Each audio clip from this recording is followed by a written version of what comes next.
Right, good afternoon and welcome back to the channel. We're in a bit of a different spot today. We're at a place called Swalesmoor, which is the top end of Halifax, and we used to call it the Tops. And the building behind us, I'll just explain what that was. That was called the Starving Rascal pub, and that was one of the late night drinking places we used to go when I came home on leave. We used to have quite a few family do's there. They put discos on and all the rest of it, and then just further on past that little car park there were a reasonably flat piece that we used to play football on, and that was our St Bernard's A and B team home ground. I don't know who picked these bloody places, because they were at top of a hill.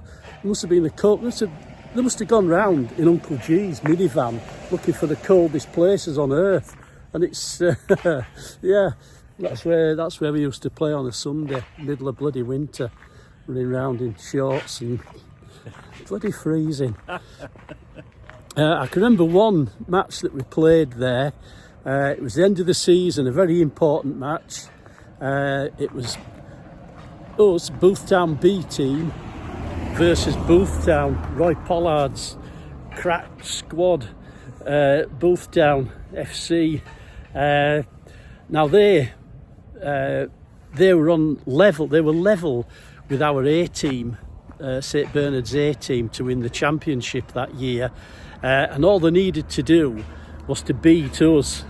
They had to beat us to get to become champions of the league for that season. I can't remember what season it was, probably 68, 69 sort of thing. Anyway, we all, I think it was a Tuesday night match one. It was right May, back end of season. Anyway, we kicked off, and then we were doing quite well actually. I think we were playing downhill, and basically we scored first.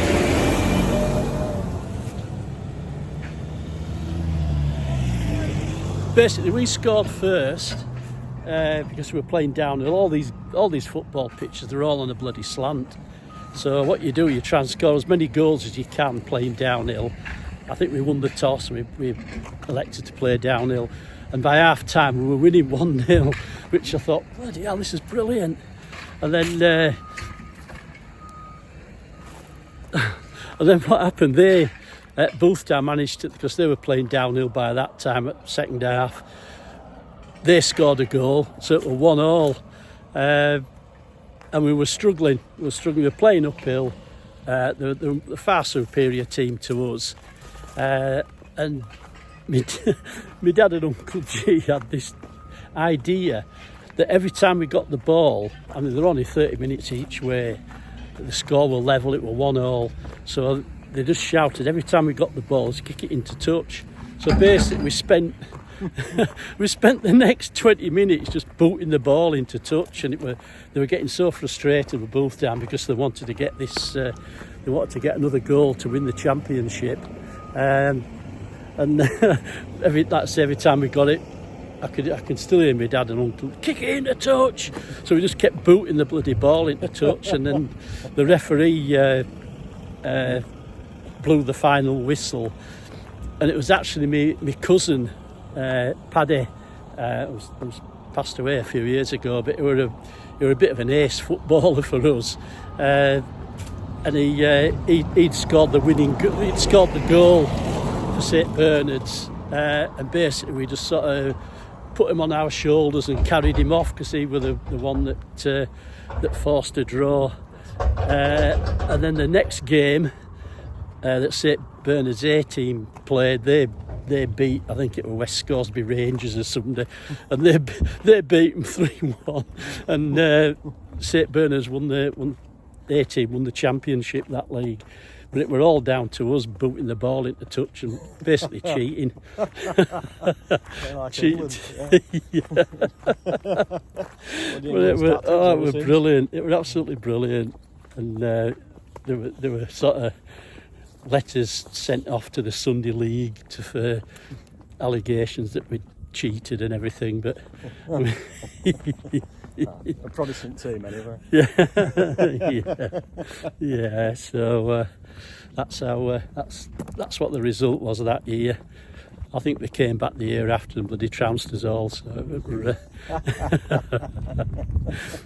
but after when they won the sort of championship, we ended up going to South Ward Club up at Queen's Road for a pie and peas supper and presentation. So that's that was our little claim to fame. Pie and peas in them days, wasn't it? Oh, I remember yeah. coaching horses, that pie and peas, what we used to put on. Oh, great. Can you remember that? Yeah. And, I thought we were a legend. I thought, oh no, they wouldn't do that. And somebody must have been flipping 2p pieces into the mushy peas. They had a bloody slavering dog which we bloody nose at sticking its nose in pie and peas. So, well, I think I had sandwiches that night. I remember going for a pint at Starwood a couple of times. Obviously, I didn't realise how far it was from the next pubs you're going to now. But it's a bit of a bloody pull. Well, really, apart from taxis, we'd have had to walk to. Yeah, we didn't get taxis. No. But, that had quit to beer money, that. So we used to walk everywhere. It were good, really, because we had me aunties and my cousins. They were all from Queensbury, and it's sort of halfway, isn't it? They're sort of they all came. I think we're about 1,500 feet above sea level. Yeah. Easily. Perfect place for a football ground in the middle of winter. Ideal, isn't it? It's probably even higher because obviously M62's is it 1,221 feet above sea level. This is higher than that. It's a lot higher than that. All right. It's a bit of a pull. You can't really tell with camera how steep this hill is, but it's you'd be bloody sore every time you get to the next pub. But we had some sort of rip-roaring times there, and it was sort of early Sunday morning when we were coming out of there. You know, it were renowned for it, and there were no police raids as such. I think there were one or two off-duty bobbies used to use it as well. So, but folk used to. There were never any fights or anything. I can't remember any fights kicking off there. But everybody seemed to behave themselves because they knew that if they didn't, the bobbies would be called up and they'd be, the licensee would lose his bloody licence as well, wouldn't they? So, a couple of times at Prospect where they used to come round about, you have a skinful and then come round about 2 o'clock, 3 o'clock at night, so what do you want for your breakfast? Some breakfast. So. A full breakfast, like if you could manage it. Right, the next one we're coming up to, this was another pub. This was called the Red Lion. Another pub which they're a bit flexible with licensing laws. I don't think they like closing. I think they used to forget to wank clock up or something. But we spent. I can remember a few New Year's Eve do's there.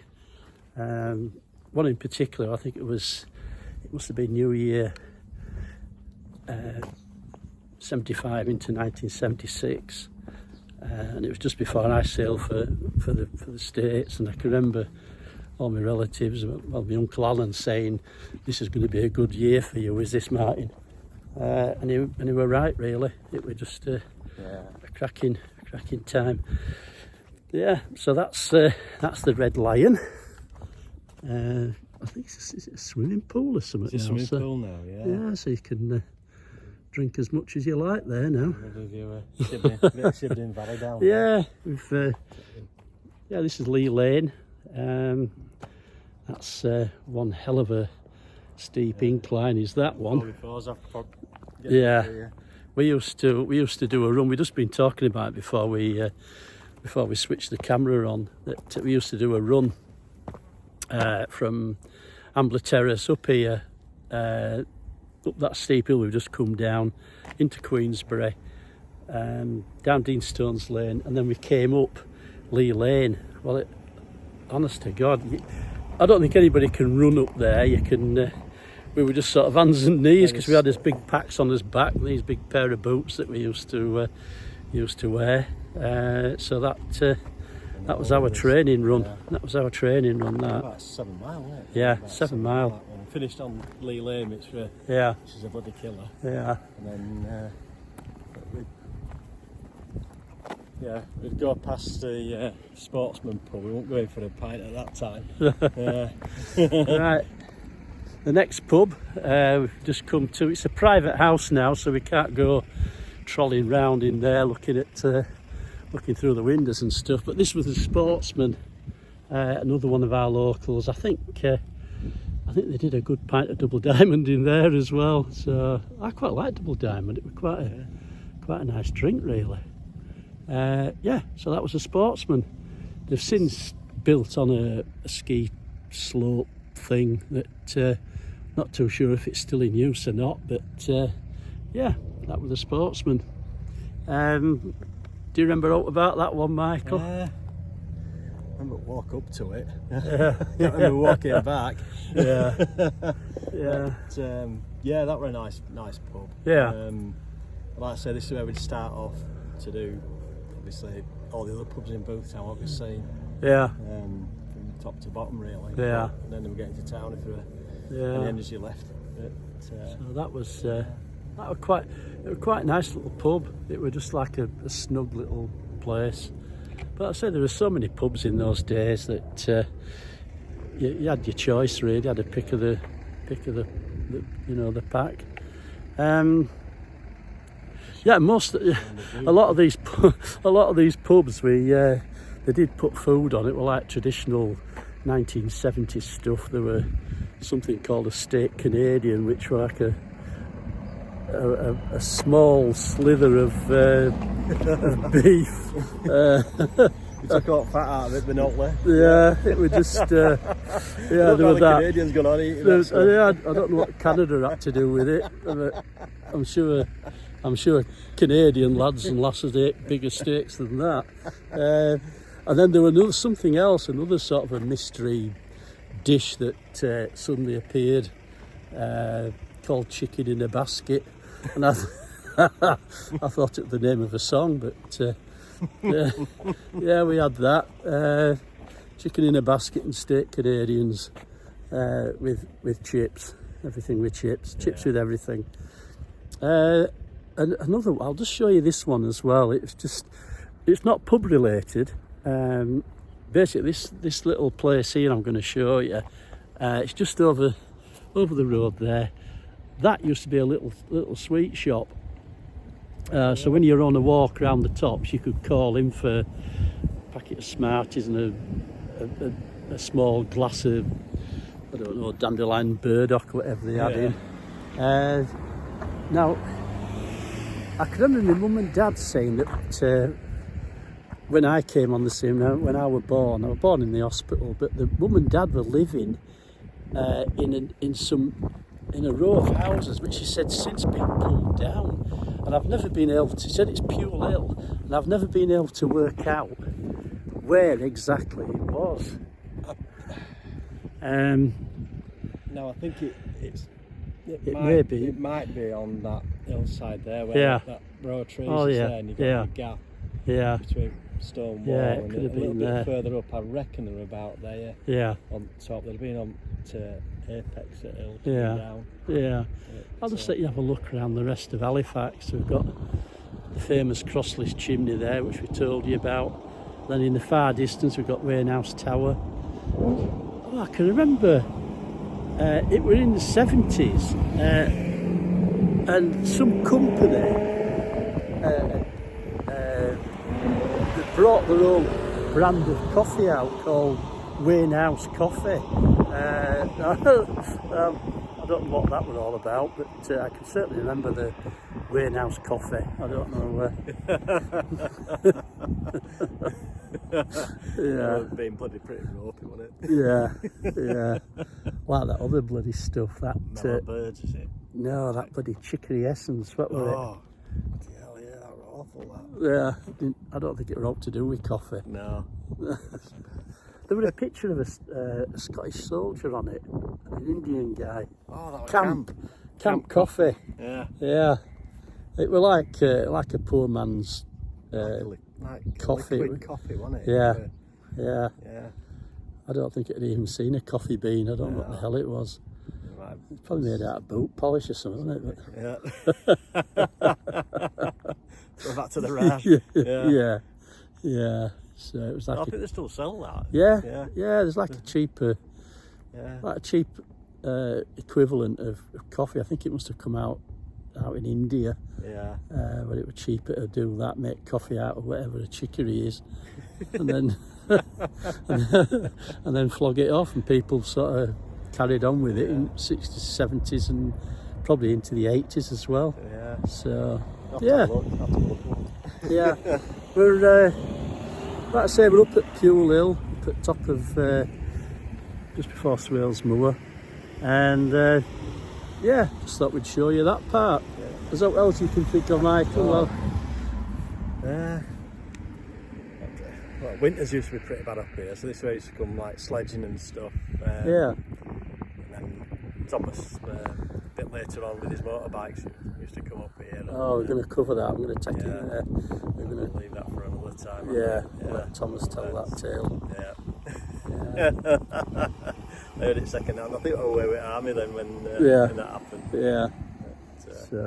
I'll leave that for Thomas to tell us about.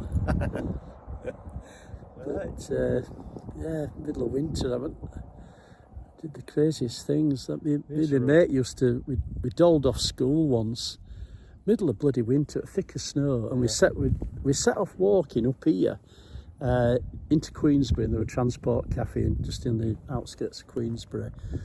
And then we sort of dilly-dallied around there all day until it was time to come home. We were absolutely bloody freezing. It was like a Arctic warfare bloody course we were on.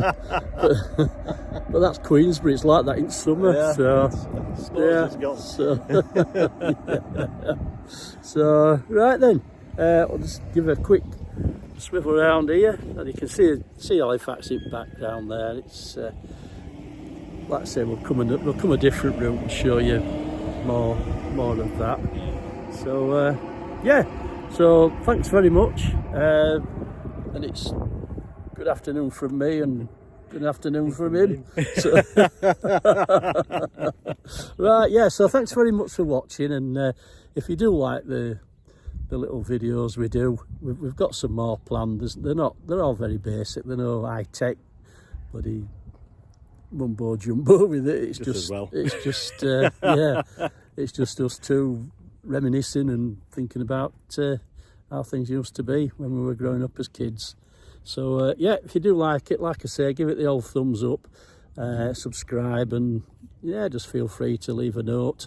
Thumbs up, and then just leave a note and let us know. That's as high tech as we get. They're all one-shot takes. I don't know how to do all that edited stuff. So that's it. Great stuff. All right then, thanks very much, and take care of yourself. See ya. Bye. Bye.